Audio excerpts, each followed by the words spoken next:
Vamos a abrir a preguntas y respuestas, por favor. Daniela Pastrana, y luego nos vamos con Fernanda. Juan, usted, ya nos vamos. Gracias, doctor. Buenas noches. Tengo dos preguntas. Una es, en la prensa internacional se ha estado hablando en los últimos días del caso de Japón, que es un país que tiene pocos decesos, pocos contagios, pero que tuvo, a diferencia de otros países de Asia, medidas muy blandas, no cerró fronteras, no se hicieron pruebas masivas. Se ha hablado de varias cosas, una de un factor X, que podría ser alguna cosa genética, de una inmunidad provocada por un tipo de COVID anterior, que tampoco se tiene como muy claro cuál podría ser, otros factores culturales y el hecho de que claramente que Japón es uno de los países con menos enfermedades como diabetes o hipertensión. Vuelvo a la pregunta que creo que ya le hice hace como un mes sobre las enfermedades, o sea, sobre las defunciones que no tienen una comorbilidad en México, si ya tenemos como alguna idea o si ya se tiene alguna idea de qué puede provocar, ¿no? Porque el caso de Japón es porque no hay todavía una claridad, por lo que he estado leyendo, de qué es lo que puede provocar que allá no tengan estas defunciones, pero qué provoca que haya defunciones en un caso y en otro no, sobre todo en estos pacientes que son los que no tienen una enfermedad asociada. Y la otra, hay muchos testimonios que obviamente nos llegan a los medios de comunicación de personas que han estado recorriendo varios hospitales y no encuentran atención, o sea, 8, 3, 10. Y entonces, cuando vemos las gráficas de la ocupación hospitalaria, parece que es un poco esquizofrénico el asunto, porque por una parte la gente nos dice es que fui a 8 hospitales y no había, y en otros, y en las gráficas pues sí hay espacio. Entonces, esto se debe a una mala distribución de los hospitales, se debe a falta de personal para atenderlo, aunque esté en las camas, o a qué es a lo que se debe a que la gente no esté encontrando, o que haya gente que no esté encontrando fácilmente un hospital donde atenderse. Gracias, muchas gracias, Daniela, por ambas preguntas. Quisiera abordar la segunda. Efectivamente, este fenómeno no solo puede ocurrir, sino ha ocurrido y nos lo hemos podido constatar a partir de los distintos mecanismos que tenemos de identificación de las necesidades de la ciudadanía. Y también en esa ciudadanía incluye a las personas profesionales de la salud, médicos, médicas, que se han expresado en no pocas ocasiones diciendo: lo que dicen en la conferencia no es cierto, porque aquí en mi hospital estamos rebasados. Nos pasó en la Ciudad de México con los institutos nacionales de salud, con los hospitales de alta especialidad, que nos decían eso. O sea, hoy en la noche tú dijiste que la Ciudad de México tenía una reserva hospitalaria, pues no es cierto, porque en mi hospital estamos saturados. El caso de la Ciudad de México fue, de hecho, muy ilustrativo de la buena práctica, que es la coordinación interinstitucional. Inmediatamente, y esto estamos hablando de la primera o segunda semana de marzo, en que pusimos en práctica los mecanismos de coordinación de todo el sector salud. El sector salud de México está compuesto de las distintas instituciones, las instituciones nacionales, el Seguro Social, el ISSSTE, Pemex, en el lado civil, y también las secretarías estatales de salud o servicios estatales de salud. En algunos casos se llaman institutos de salud, como el del Estado de México, el de Aguascalientes, el de Chiapas, hay varios que se llaman así, pero es los servicios estatales de salud. Recordar que desde 1997 se descentralizó la Secretaría de Salud. Todavía hay personas que hablan de la Secretaría de Salud pensando que el hospital que ven, que no es del IMSS, no es del ISSSTE, no es de Pemex y no es privado, y que ven en su localidad, es de la Secretaría de Salud, y piensan que el doctor Alcocer es el jefe directo de ese hospital. No es así. Desde 1997, el jefe de ese hospital es el gobernador de su estado. Es el gobernador de su estado, a través de el secretario o secretaria de salud. Entonces, lo que ocurre en los estados está sujeto a las prácticas que en los estados se han desarrollado, no de ahorita, sino de varios años, desde 1997. Y un reto muy importante que tiene todo nuestro sistema de salud es que exista colaboración entre las instituciones. Colaboración. En una epidemia como esta no es conveniente, así lo hemos dicho y así ha sido la práctica, por parte de las instituciones nacionales, que se pongan límites a la atención de las personas.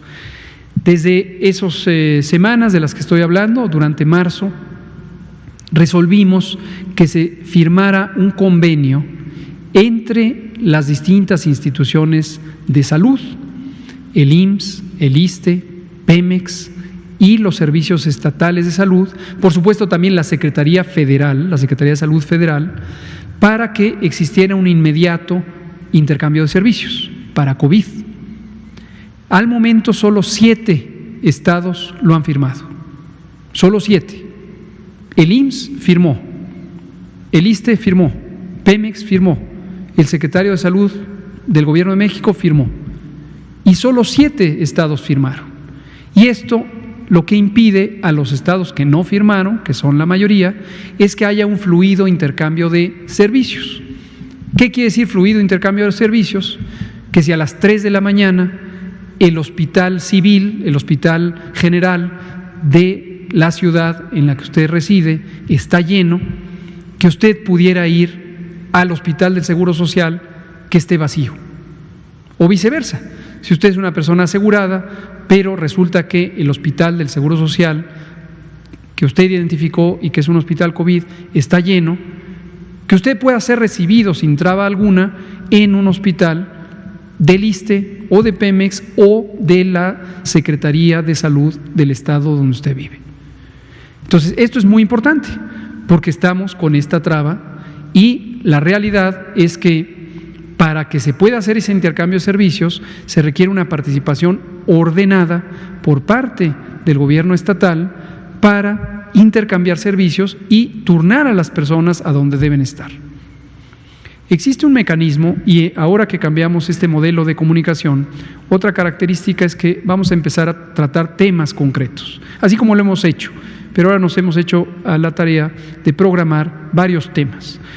Y vamos a traer a nuestro colega Gabriel García, el doctor Gabriel García, que está a cargo de una unidad federal que se llama COPAC, el Centro Operativo de Apoyo para Apoyo a Contingencias, COPAC, que coordina 26 centros regionales, centros reguladores de urgencias médicas, CRUM, o su equivalente en otros estados que se llaman SAMUS. Pero más allá de la denominación, son unidades operativas en donde hay centros de atención telefónica que permiten justamente eso. ¿Qué hospital está vacío? ¿Qué hospital está lleno? ¿Qué capacidades tiene el hospital? ¿Cuántas camas? ¿Qué personal? Etcétera. El personal existe.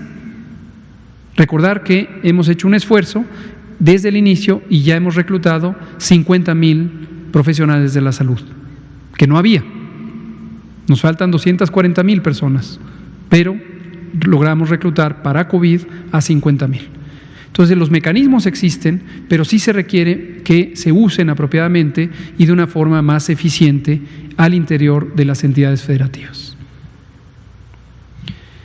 ¿Y lo otro era? Comorbilidades. Le pido al doctor José Luis Alomía si nos comenta de comorbilidades. Justo, precisamente se está trabajando, se va a hacer un análisis más a fondo, es decir, todos los lunes, como ustedes han estado viendo, se presenta la proporción de personas, por ejemplo, que fallecieron, ¿no? Y se ha enfocado siempre al grupo de personas que han fallecido y decimos, tanta proporción de estas personas tenían hipertensión, tantas tenían diabetes, y los números realmente no han variado mucho en la proporción de lo que se ha estado presentando. Se está realizando ya un análisis que no solamente incluye al grupo que ha fallecido, sino también a las personas que han enfermado y no han fallecido, En ambos grupos, los grupos que presentaron enfermedad más grave, es decir, que estuvieron hospitalizados, aquellos que lo estuvieron de manera ambulatoria, verlo también por grupos de edad, es decir, toda esta diferenciación en relación a las comorbilidades. Y precisamente en este cambio de enfoque de la información y de cómo se va a presentar, muy probablemente uno de estos días de esta semana va a tener ya este nuevo análisis y lo vamos a presentar aquí mismo. Gracias, doctora Lomía. Quisiera agregar una cosa que se me olvidó mencionar a su amable pregunta, Daniela. INSABI, el Instituto de Salud para el Bienestar, por supuesto, firmó también y promovió la creación de este convenio, y este INSABI fue creado precisamente para lograr la integración del sistema de salud que estaba desde 1997 desintegrado y todavía está así.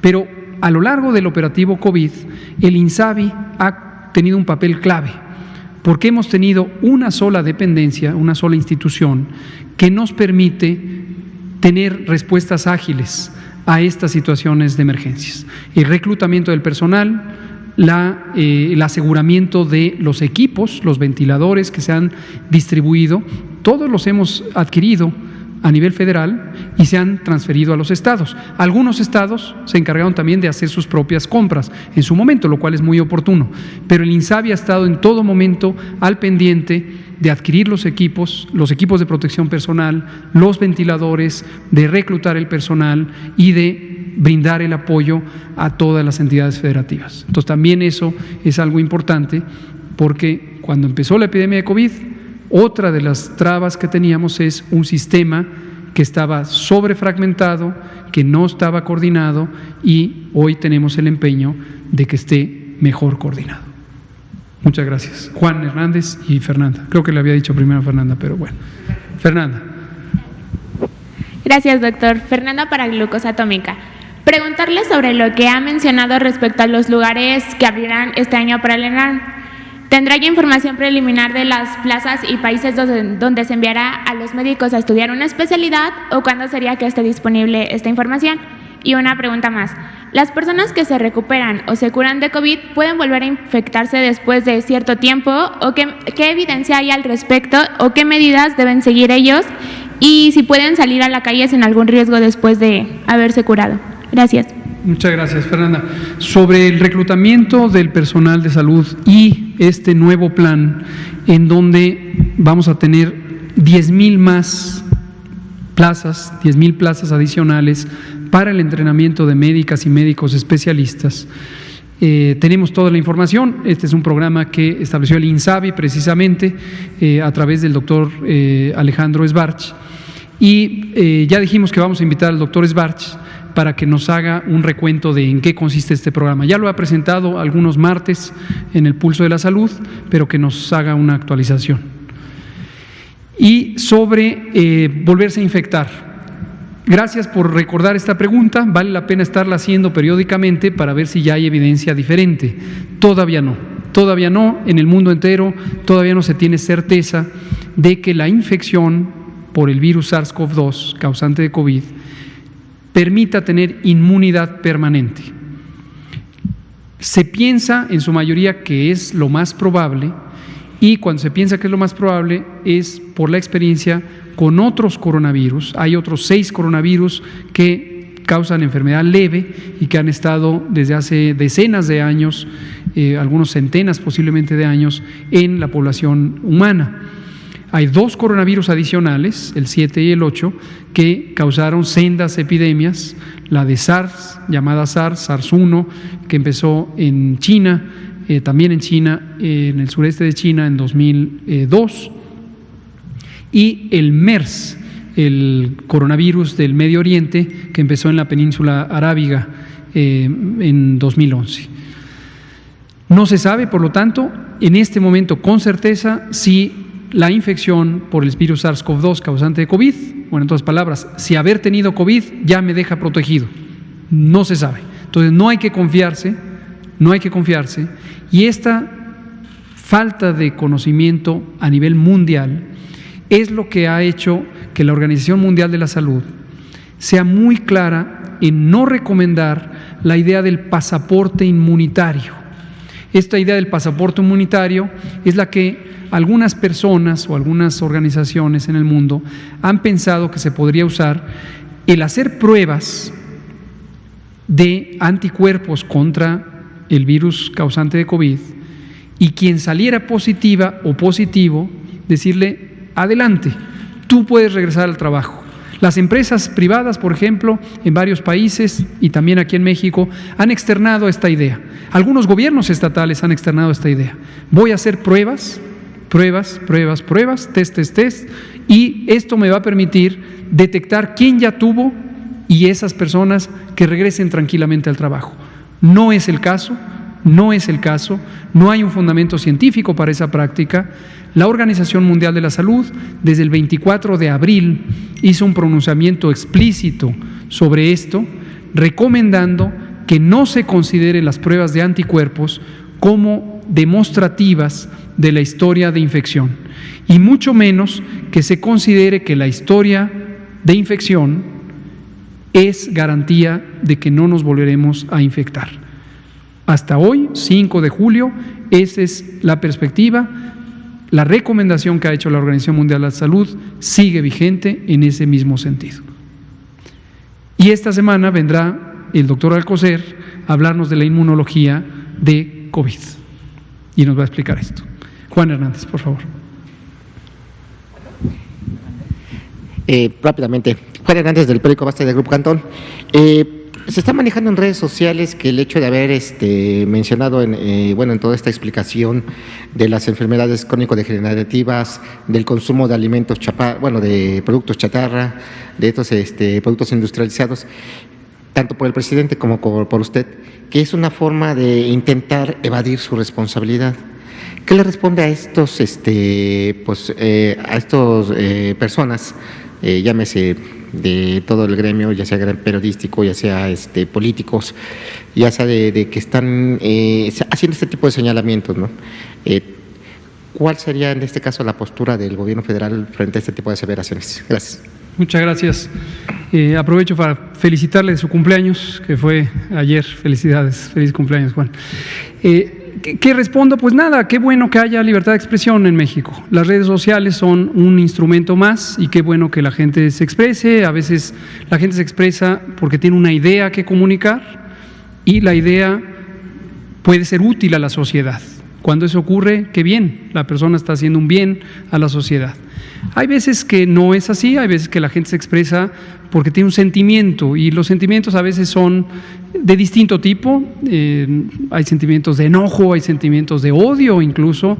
Uno lo puede ver por el tipo de expresiones o por cómo formulan o no ideas. A veces no parecían ser ideas sino consignas. Pero qué bueno que se expresen, no pasa nada. Yo creo que qué bueno que tengamos libertad de expresión.